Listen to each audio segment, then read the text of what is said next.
Hey there, jabronis. It's your boy Tris, wishing you another day of bliss.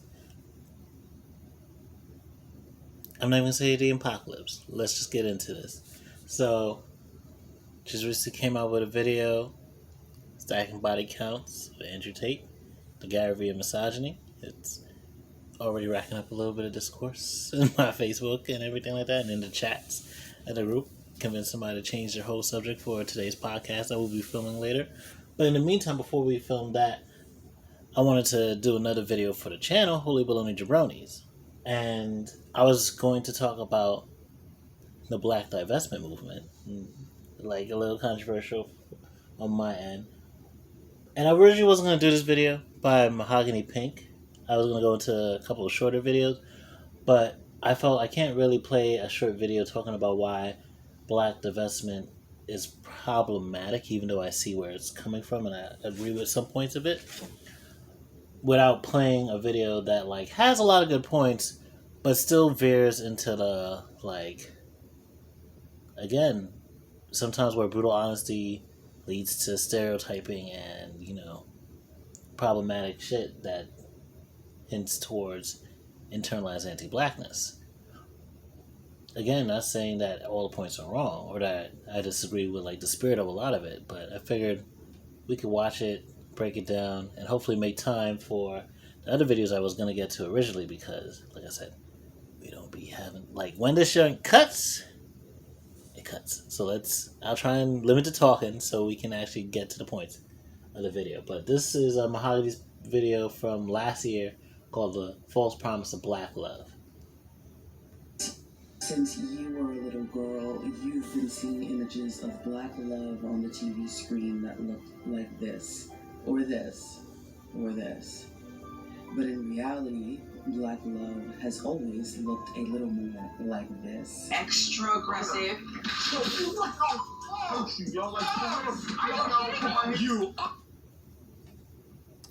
I mean, that is kind of wild. That took them that long for somebody to jump on. Like, is no one gonna stop that? But I already said not too many breaks. Investigators say after killing Kenyatta, O'Neill brutally murdered his 9-year-old daughter Ranivia and tried to stab to death his 8-year-old son, also named Ronnie, before setting him and the house on fire. In case you didn't know, sociologists that have studied the decline and dysfunction of the black American family are for the most part in agreement. The model of exclusive black love, that is to say a culture where black people in America will only make themselves romantically available to other black people in America, is unsustainable. Specifically, black women's collective decision to make themselves exclusively available to black men is unsustainable. Why? Well, short answer, there aren't enough marriageable hetero black men to meet the demand of marriageable hetero black women. Most experts name mass incarceration as the leading cause, but whatever you think the issue is, the fact remains that the community has a shortage of gainfully employed black men who can support a family and are looking to marry a black woman, short by about several million in fact, and this is causing a host of problems. In his book The Racial Hierarchy, evolutionary psychologist C. Paul Grandison explains that when you have a sex ratio imbalance like the one that black America has, specifically one that favors the men, the result is that the men become aggressively and deceptively hyper-competitive for short-term sexual relationships. They stop looking for love or marriage, and they're definitely not monogamous. Essentially, they try to build a harem for themselves. Because they have this power, they're able to set the terms of relationships, and naturally, they choose terms that are in their favor, ones that get them the most commitment from a woman while offering the least in return. This changes the behavior of the women looking for a committed partner, and they become much more sexually active earlier in the relationship in an effort to try to lock down a partner. I'm not even saying anything that she's saying here is necessarily wrong.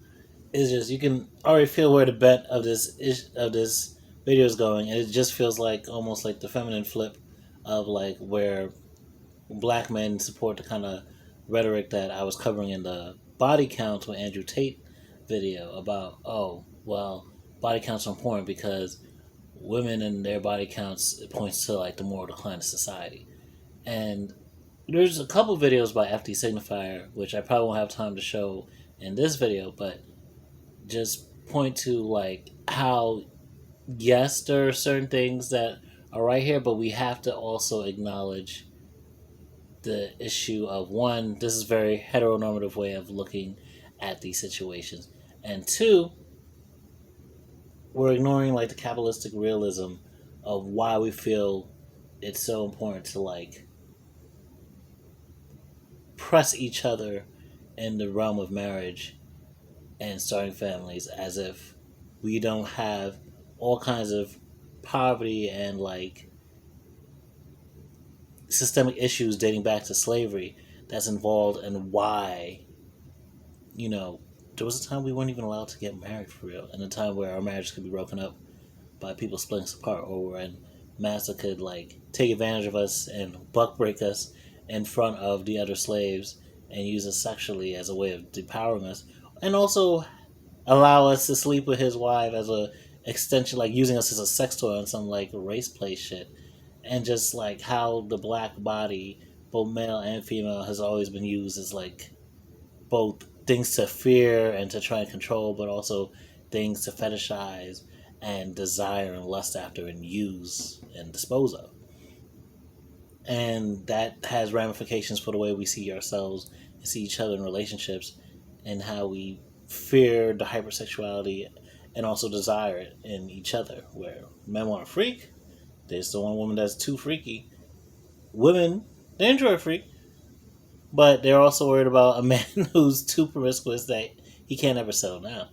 And we have things in our culture that like very much flattens the way we both glorify and demonize that. But not to ramble on, let's get back into this. I see where she's coming from, but it's also, as you can see, I I like the evidence she's laying out. However, I can see there's a bent to where this is going, where it's just like, is that the only conclusion that we could arrive at from here? Additionally, a woman may see a man who's already in a committed relationship and try to take that man for herself out of desperation. Grandison also goes on to say that these men... Mind you, is that a comment on the man who's pursuing? Because how many women just out of the blue pursue a man themselves that's in a relationship where she's not either being pursued back? Like, are women just like throwing themselves and their pussies on these men's dick? Or like, these niggas aren't rappers in many of these cases. These are just men in relationships. Often it's either reciprocated, or the men are pursuing, they're flirting, and eventually the woman's like, if you don't care about his relationship, why should I? who are spoiled with more options than they should have take a longer time to commit to their partners, express more dissatisfaction with their partners, are more likely to cheat on their partners, and more likely to abandon their partners. He says that he believes that there would be fewer divorces and fewer illegitimate children if the sex ratio imbalance wasn't so great, because, well, the men would be more loyal. And in part because of that imbalance, we now have a culture that permits, maybe even encourages, black men to use their status as marriageable, i.e. a black man with a job who isn't in jail, as leverage for as many sexual partners as he can get. And if Shamboody also speaks about this in a video I can't remember the name of. If we have time, I'll try and find it. But like I said, time is limited. Maybe I'll just watch 10 minutes of this, because like, y'all are getting the point that I'm arriving at. Like, I see what she's saying. There's a twinge of anti-blackness, but like, I get what she's saying ultimately. Like, there's black men know they have whatever that ring is. Black men know that they have an advantage when it comes to dating in heterosexual senses, because black women want, like, we're all conditioned at some point to want to start a family. Like, think about how many black men don't even really care for marriage, don't really care about having kids and be a father, but they just desire something like a legacy. They desire the support system of a good woman at the end of the day. So even if they don't really care about being faithful, they still end up wanting. Why is that? Why do black women feel pressed to like have children at some point once they're financially stable enough, even if they like seen how much their mothers have struggled with it and have avoided children their entire lives until they're ready to have their own kids? It's because we're kind of conditioned to feel like that's like the final step to completing being in a family. And these are things we also need to question for ourselves, but can't question that without questioning capitalistic realism and what it means to be successful and to feel actualized. Going back to this, though, If you try to quote-unquote compete for these men, you'll likely find yourself locked into extended periods of situationships, entanglements, and sneaky links as friends with benefits, or worse, permanent placeholder girlfriends, commonly known as wifeys. In other words, very little return on your investment. And yet, you are being pitched black love by black media and the conscious community like it's the answer to all of your problems, like it's the answer to all of the community's problems. All black men and women need to do is come together and restore the black nuclear family. Stop the... Which is another thing. The nuclear family, black people back in Africa, we had our families, but we also had community. We had a tribal sense of raising each other's kids. We had a sense of like, we together raise and look after each other. Like, but in America, the concept of nuclear family is very much move out of the house at a certain age, get your wife, become like the husband and wife with 2.5 kids, and that is all you need. You don't need your parents. You don't need the other structures that you had, and it very much ignores things like roommates and polycules and other solutions to like not being able to afford a house in modern day America. And the nuclear family isn't really set up to benefit us, especially since we've been locked out of like a lot of opportunities for wealth, like owning houses from since before the Great Depression. Like, as you can see, white people got opportunities too, like redlining and everything else, being forced to like be congregated in the ghettos and public housing that was not upkept and maintained the way it was when white people were living there, and being denied certain social benefits. Like, the nuclear family really isn't designed for black people. And at some point, it's time we recognize that and break away from the capitalistic realism that, keeps getting fed to us and reinforced to us as what we need to do to finally be recognized as real, upstanding Americans and realize there are other ways we can organize ourselves that get back to that sense of community and, like, holding each other down and helping each other out. I do like the concept, though, of, like, yes, black love isn't all you need to, like, save the black race and save the black community.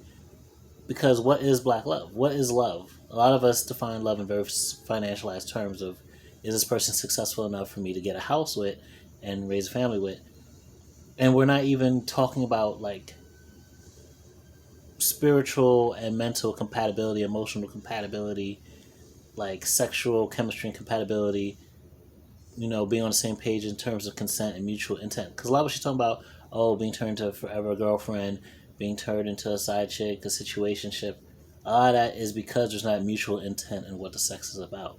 One person wants a relationship, one person just wants sex, and we're not communicating. We have not created a culture of communication.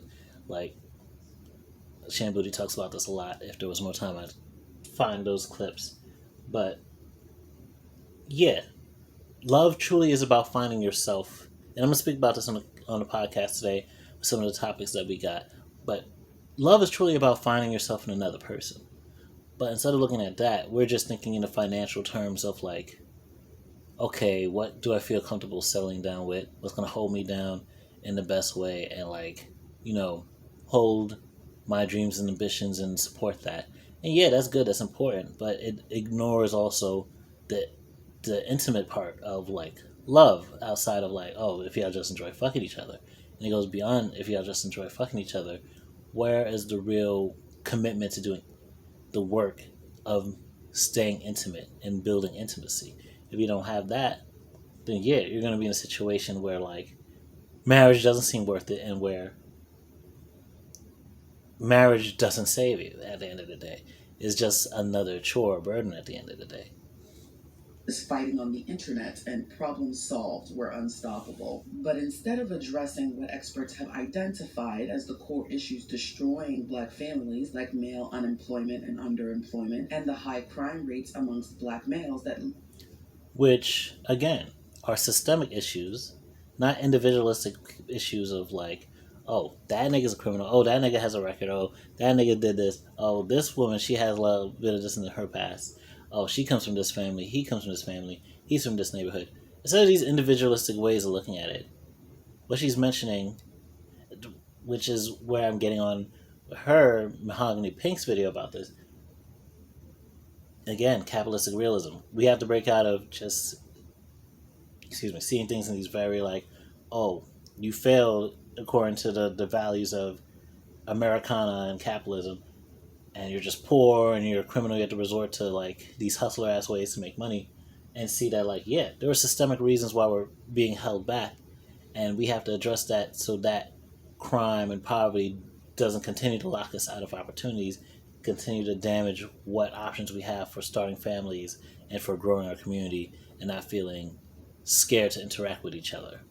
Lead to the sex ratio imbalance, the community has decided that you are the actual problem. You say that you can't find a good black man. They say that you're overlooking them for the thugs and players. You say that you're not attracted to thugs and you've never dated one. They say that good black men find you to be too masculine. You say you've never had a problem attracting men, just getting commitment and monogamy out of them. They'll say you didn't earn it, or that high-value men have the right to exercise their options. Which, again, goes back to body counts and goes back to this conversation that we're having on the podcast today of, ooh, do men have too many options when they're older and ready to marry? And do women have too many options when they're younger and more open to just having sex? Or just have more options for sex? As if women always enjoy all those options. Like I've mentioned in the last episode that I did, again, stacking body counts. Women, yeah, they definitely have more options for sex, but also men have been hounding them from the times that they've developed to be sexual. Like, boys their age, men that are older have been hounding them to be down to fuck, since they're younger. So, like, women aren't, like, just, like, pressed to fuck anybody, especially because once they do start fucking, they realize a lot of men don't actually give a fuck about their pleasure. And so now they're looking like, okay, what do I actually like? Especially depending on what kind of relationships they've been conditioned to. Especially from men who are specifically looking to date younger women because they specifically want to mold them into the kind of women that will enjoy what they like sexually. And so a lot of women who are hypersexual, it's a trauma response. Not always, of course.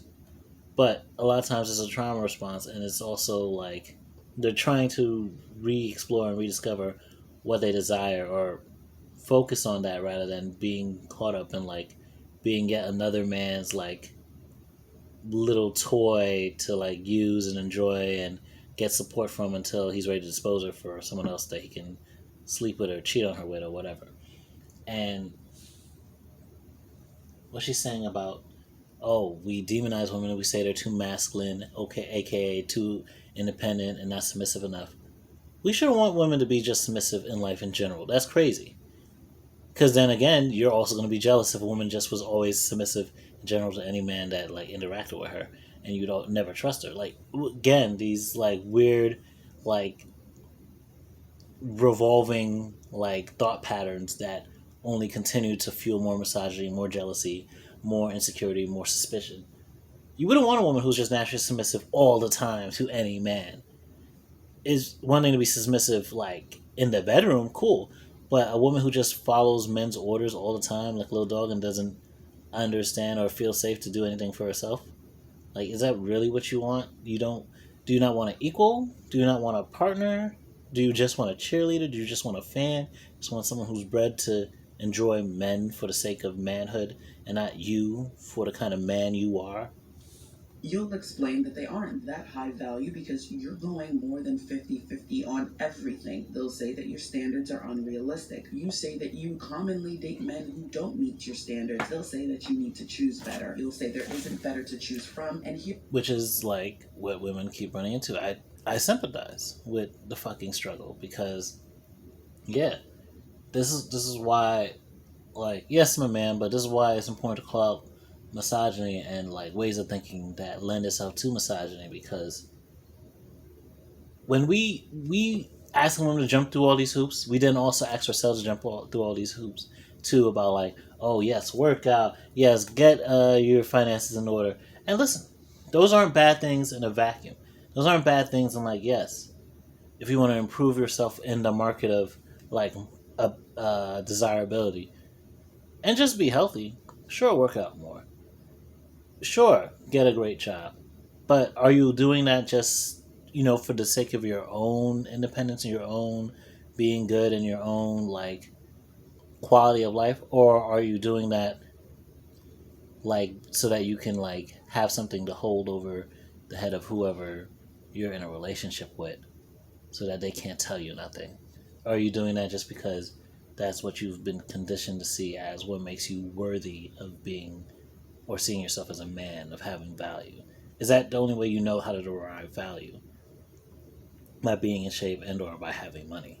Because if that's the only way you see value, it's not a surprise that so many people are classist and so many people are fat phobic, because they, like we saw in the beginning of the Andrew Tate video we watched, so many of us see fatness as not just another body type, but as laziness personified, as like unhealthiness personified. When yet you have someone like Kevin Samuels, who had all types of shit to say about fat black women, dying of hypertension himself and being unhealthy himself, despite having a skinny physique and what people would think is a healthy physique.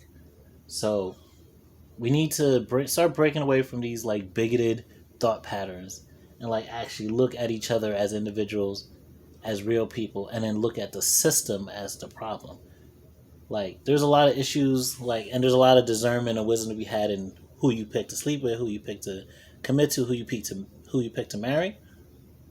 But that still should come down to character, and should come down to, is there make sense for y'all to live a life together, and do y'all still see each other in each other and recognize and love that, and if it's worth like actually standing by in a relationship, like do they have the capacity to grow with you? But yeah, I feel for black, like I speak on the things I speak on because I feel for black women, because it also puts hoops upon us too as men. We don't recognize that we are chaining ourselves to foolishness when we chain black women to these stupid ass standards too. Here we go back and forth in an endless circle jerk with no one acknowledging the real issues. Damn, this video is 20 minutes long and we're 4 minutes in. I'm gonna let this play out for a little longer, but I think you start seeing what I feel are the issues with what she's talking about. Watch this. I'm gonna put this in the link to The False Promise of Black Love, so you can watch the whole video. Like you'll see, there's a lot that there is to agree with in this video, but there's also a lot that you like, problematic shit. So I'm gonna play it for another minute, and then I'm gonna go to the other videos I was originally gonna watch. Why won't they do it? Why won't they simply say that the men aren't playing their part in the institution of black love as protectors and providers, and they're the ones who need to alter their behavior? Well, because admission of failure on their part would be giving you permission to leave them. And a society, however dysfunctional, can survive with very few men, but a society without enough women will crumble. Yeah. So, as a community... That's right. Black men, we don't like holding ourselves accountable. One, because some of what we're trying to hold black women accountable to and would then be having to hold ourselves accountable to is just capitalism. It's just capitalistic expectations, things that like are systemically not in our favor, and things that are like really just rooted in white supremacy and its expectations of us. There was more that she goes into later that if you hear to the end of the video, I wonder if I could find it. Excuse me. But yeah, there's all kinds of things that she puts in this video that like could be true, but also I feel there's room for problematicness. Let's see where we stop. And if your uterus is the only tool the community has left to rebuild itself, then it's already over. True. What happens when pews in the sacred space of the sanctuary suddenly become empty because it is safer for worshipers to be home on Sunday morning instead of being in the house of God? This was life of my church and many other churches. I don't know. You continue to Zoom. I'm Dr. Healy, author of The Pandemic Pastor. If okay, you are cool. a leader, an executive. All right, goodbye.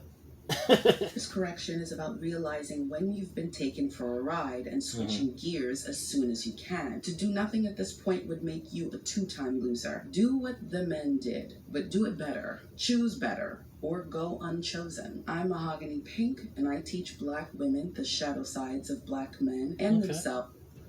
I agree with, again, I'm about relationship anarchy. Go.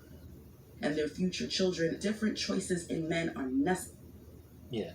Okay, let's see where. You, as black women, had any concept of self-preservation, you would recognize that you are underappreciated and undervalued by your own men, and that their very public rejection of you diminishes your desirability in the eyes of others. And if there is any hope for happiness for black women and their future children, different choices in men are necessary. I will not lie to you, it's unlikely that there will be another group of men who will elevate your image above their own women, but it doesn't matter, because as it stands right now, even with black women being supposedly everyone's last choice, there are more non-black men in this country interested in being with you than there are black women in the total population. Perks of being such a small minority. And going where you can build a stable family isn't a betrayal of the black community. Black men have been talking black and sleeping white for almost a century, and if your uterus is the only tool the community has left to rebuild itself, then it's already over. So basically, divestment basically sums up as, hey, fucking do what black men do. Date white, date interracially, date for the people who are actually like set up already economically to start the families that you want to start. Which it makes sense from a patriarchal white supremacist point of view. I'm not mad at it. I actually want people to be more open to, like, when black women say I only date black, it's like, good for you, but hopefully the black men you're meeting are good men to be with. And like like I said, I feel for black women, but I feel like it's not too different from how black men fetishize white women as trophies, as, ooh, we were locked out of the opportunity to sleep with black, we were lynched for this, so like I deserve me some white women, and ooh, white women are evolving, and because they're being hot Cheeto girls and like culture appropriating things from black women, like their bodies and their aesthetics and everything like that. Listen, white people are just white. Like, there's nothing special about white people. Like, I do feel like black men who fetishize white women, like, you can date. I have no problem with black men dating white women, black women dating white men. You could date interracially all day long, but to fetishize white women and, let's say, their submissiveness, their inherent quote unquote submissiveness that black men value about them, and their Eurocentric beauty standards and all that, and Eurocentric features, that's the problem with the divestors. Fetishizing, white patriarchal incomes. Again, I get it, but it's still financializing relationships, not truly like pursuing out of love. Like, if you fall in love with a white man, cool. But if you're like, just like, ooh, what's the game plan? How am I going to like strategize? Like, great for your family that you have like the house and everything you want and need, and you're set up securely. But in the same way, black men who fetishize white women often end up breaking up with their white women, and now their kids are being raised by some white lady who's like calling them nigger and doesn't know how to do their hair because they don't value the culture and value them. There's a lot of white men who do step up and like actually learn the culture and everything like that, but we also have white supremacy also stepping up in this country too. So you gotta be careful that you don't find you a budding white supremacist who's happy to beat the hell out of your kids like he's bringing slavery back. So I'm gonna skip out this video. I want to find, again, we're approaching 30 minutes. If the video cuts out, I'm sorry. This is just gonna be what the video is. I'm not gonna re-record all this, especially with the podcast coming out soon. But I do want to find. I was gonna go to the original video I watched, but I might just look for the Sham Booty video that's talking about.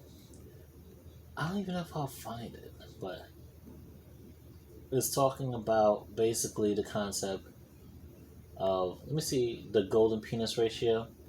And she talks about a way to actually navigate the lack of options that black women will be finding.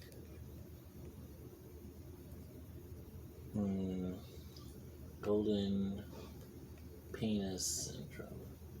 But yeah, basically it's a concept that like Mahogany Pink was also talking about. There's only so many options of men. Oh, I'm saying space search. Okay, this looks like a shorter version.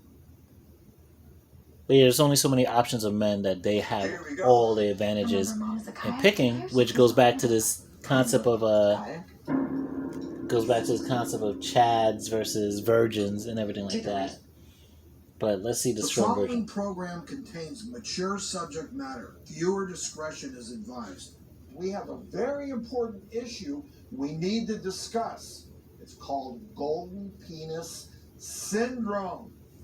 Golden penis, I thought I was getting an award or something, but I guess not. He's stupid. Joining us now via Zoom is sexologist and host of the podcast Lovers and Friends, Shan Boudram. Welcome back to the show, Shan. Thank you so much for having me. And I want this award too. That sounds like a nice award, but in all honesty, it's not the kind of award that you really want to get. It's a serious issue and it's not a good thing. So let's dive right in. What is golden penis syndrome? It basically is what is happening today, where a lot of college-educated men thinks their poop doesn't stink, for lack of a better term, because there's few and far between of them. So we're seeing an increase in women who are enrolling in post-secondary schools, and we're not seeing that same increase when it comes to men. As a result, for every 3 women on a college campus or enrolled, in college, there's only 2 men. And so those 2 men become scarce, and as a result of that, they start to get a lot of attention, which leads them to think, wow, it must be me, I'm so incredible, I can treat people as if they're disposable. But in truth, it really just is a numbers game that they're winning. So what if... Which again goes to this concept of, feeling like, oh, you have to gamify the system and improve yourself to the point where, like, you can get all the bitches. Like that, basically that old quote, oh, you'll lose money chasing bitches, but you'll never lose bitches chasing money. Again, which is what I'm going to bring up on the topic of the podcast today for the question of, do men have more options when it comes to marrying when they're older, but women have more options for sex when they're younger? It's like, yeah, if you have the higher finances by the time you're older and you're going after younger women who are attracted to you because of your finances, yeah, you're going to have more options. It's just because you're trying to attract these women with money and they're attracted to your money, that's the most attractive thing about you at that point. Like by the time you're late 30s, 40s, and 50s, then yeah, you're naturally looking at women as gold diggers and as users. And so like now you're in very transactional relationships where you look at these people as disposable. And again, are you ever going to really find love, or are you just looking for someone who's submissive so that like you can train them in how you want them to function, like a secretary that sucks your dick, And so this concept of black love is still being, undermined because these relationships aren't truly fulfilling, because they aren't really based on compatibility and love and like mutual intent. They're based on this transactional thing of what's going to secure me while the country is falling apart. What effect exactly is this having on women? Tell us, Shan. Essentially, you've got multiple women competing for one man's attention, and as a result, they're being ghosted. They are getting substandard treatment. They are being led along to think this could be a possible relationship, but it only ends up being hookups or one-night stands. In essence, they're getting the short end of the dating experience stick. And